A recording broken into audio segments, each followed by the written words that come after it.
Home to me is when you sit down and you let rest your head knowing you're safe.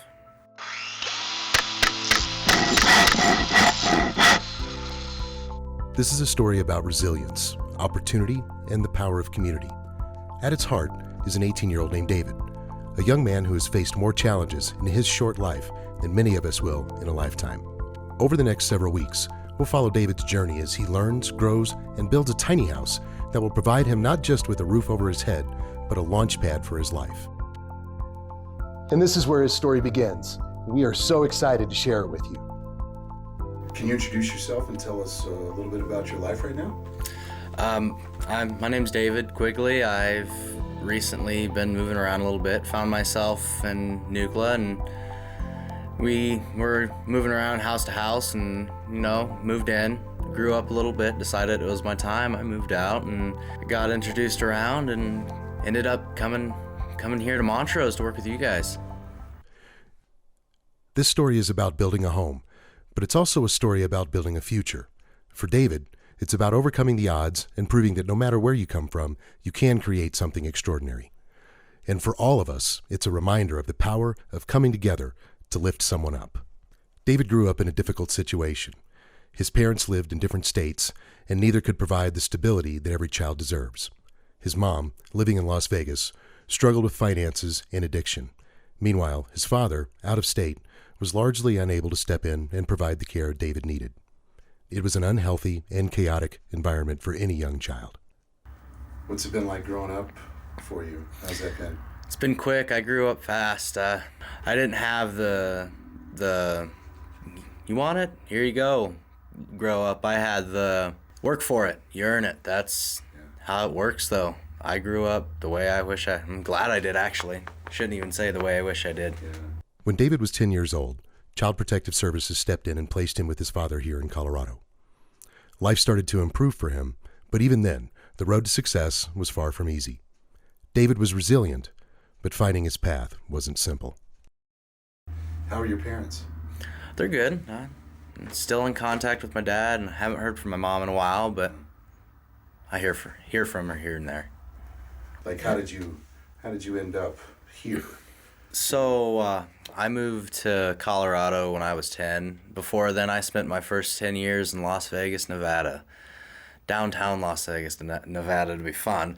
But went down there, grew up, went from nothing to actually having a chance when I came here. My mother was not a very straight arrow person. She was all over the place. And I've been here twice. The first time I got bribed, went back. Second time I've been here since then. I came here to move in with my father and my stepmother, and they taught me everything I know now.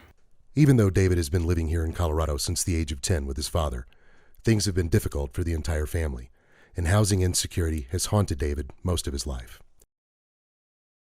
Is that where you are now? No, currently I live by myself. I moved out at 17. How old are you now? I'm 18 right now. I'm been out for a little while, What are some of the biggest challenges you faced as a teenager on your own? Being able to sign for my own documents, encouraging myself to actually get out of bed in the morning sometimes. Now at 18, David is on the brink of adulthood. He's set to graduate high school next spring, but the reality is he'll be almost entirely on his own. He has no real family support system to lean on. It's a tough situation for any young adult, but for David, it could have meant becoming another statistic. You're graduating from high school soon. How do you feel about that? I'm excited. 2025 student. I'm ready. What does being an adult or being emancipated mean to you? It means that it's one step closer to being an adult, being able to get the job, being able to step forward, being able to be a functioning person, help in my communities, help wherever I can, just be there. Sure. What worries you the most about being on your own? Financially, being able to pay for everything, being able to help emotionally, being able to handle it every day. Other than that, it's smooth sailing unless I try and throw a wrench in it. Sure. And I got a lot of wrenches in my pocket. But thanks to the outreach efforts of Casa of Montrose, Colorado, and the incredible support of the local community, David has a shot at something better. Together with Trailer-Made Custom Trailers, Casa has created an opportunity for David to not only secure stable housing, but to build it with his own two hands, literally. Through this project, he'll learn valuable construction skills, gain confidence, and set a foundation for a better future. I want to move on to the tiny house project a little bit here. How did you feel when you found out about this opportunity to build your own tiny home? Oh, I wish you were there. I was grinning from ear to ear. I mean, I'm astonished that I got the opportunity to do it, but I'm not letting it down. What excites you the most about learning these construction skills the way you're going to today, or during this project? Everything. Over the next 12 weeks, David will learn a wide range of construction skills to build his tiny home and prepare for a potential career in the trades. He'll gain hands-on experience with each step of the new home construction process. Along the way, he'll also learn to safely operate tools, read blueprints, and manage projects, building both a home and a solid foundation for his future. It's going to be something. If I need a fallback, I have a fallback. It can be I have a job at the end of this. It could be anything. Any of these skills, everything I'm learning is a step forward in life. Mm-hmm. What are some of your dreams for your tiny house? I want to travel. I want to see. I want to do things, and I have my house with me. I don't have to worry about, I'm going to be gone for 2-3 weeks. I wonder what's going to happen to my property, my house that's not on wheels. Oh, wait, I have a house on wheels. Don't have to worry about that. How do you think this project could change your future? I think that this is going to open my eyes to another world. I mean, the trades there's so much.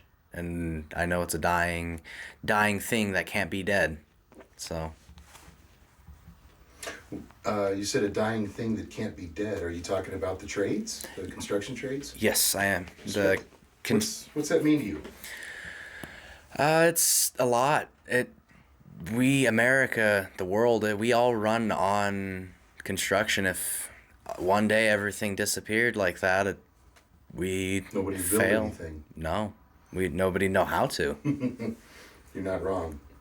Through this comprehensive program, David will not only gain practical, marketable skills, but also the confidence and work ethic needed to pursue a future in construction or any field he chooses.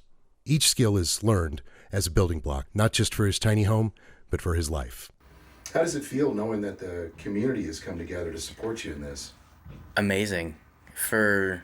I find it amazing that for people who I don't know, they don't know me, we don't know each other, and they have stepped up that much to trust somebody to step in, somebody they've never met.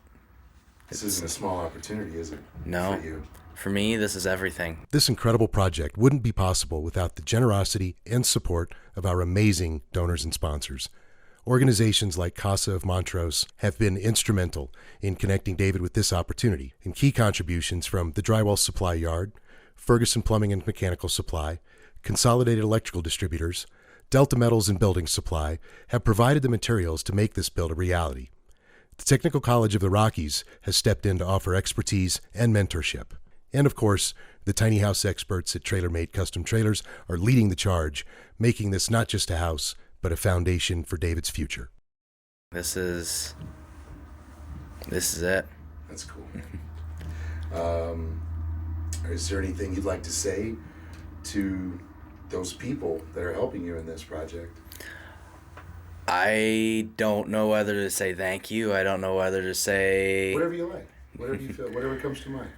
I'm grateful. This is something that not every kid or not every young adult's going to get. This is something that I feel like if I do it right, I'm going to make openings for every other person.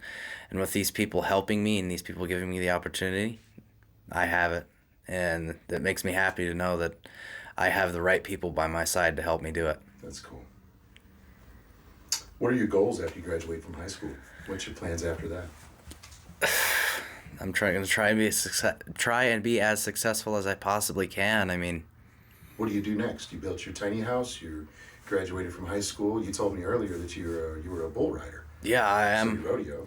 Rodeo, maybe chase that for a little while, and rodeo, bull riding, stuff like that. I'm a firefighter, so maybe stick with that. Okay. If you could tell your younger self something, one thing, what would it be? Don't be afraid to try things. Don't go, oh, but it could be bad. Think about everything and then look at it and go, I'm going to throw a wrench in it. Let's try it. And finally, we talked about this a little bit, but we're going to come back to it now. This was the last question I wanted to ask you today. What does home mean to David? I know home is where your heart is, or where the family is, or home can be whatever you make it. Home to me is when you sit down and you rest your head, knowing you're safe, knowing this is where I live, this is where I exist. This is, if you think David Quigley, you think, oh, he's right there. This is his house. This is everything. That's home. It's like the hometown. That's gonna be me. Nice. That's Is there my home. anything else you want to say, David? Thanks for this opportunity. Thanks for giving me this to take and run with. I mean, this is amazing. We're excited to see what you can do with it, man. Perfect. Thanks for coming. Thank you.